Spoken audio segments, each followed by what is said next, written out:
վերապատրաստվել են Երևանի պետական համալսարանի հեռախոսացման լաբորատորիայի միջոցով 50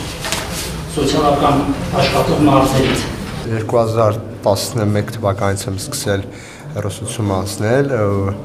World Vision-ի ծրագրով, World Vision-ը կատարել իմ ամսական վճարումները, քանի որ ես արդեն քայն համայնքի սոցիալական աշխատողներ հանդիսանում Լոռու մարզի Ալավերդութմենը տարածաշրջանի քայն համայնքում։ Համայնքի բնակիչների թիվը 760 բնակիչ ունեն, բայց մենք չենք աշխատում բոլորի հետ, հիմնականում դժվար իրավիճակներում հայտնված երեխաների, խոցելի ընտանիքների հետ, որոնց թիվը համայնքի կտրվածքով կազմում է 15-ից 20%։ Մինչև էլ ենք կատարում նույն աշխատանքները, բայց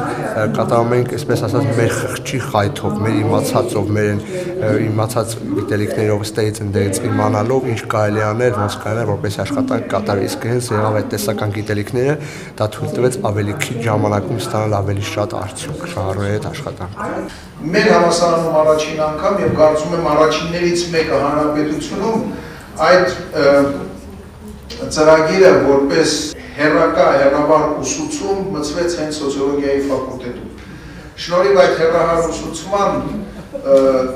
եւ մասնավորապես հեռահար ուսուցման այս կուրսերի դասընթացների Երևանի պետական համալսարանի սոցիոլոգիայի ֆակուլտետը Մեծ Բրիտանիայի Open University բաց համալսարանի հետ միասին մշակեցին հենց այս հեռահար ուսուցումը, որի շնորհիվ անցած տարիների ընթացքում մի քանի տասնյակ մարդիկ ստացել են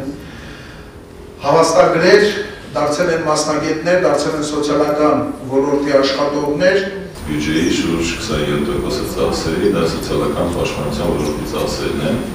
եւ ամենամեծ ծախսային ծրագրերը դրանք կենսաթոշակների նպաստների հետ կապված գումարներն են։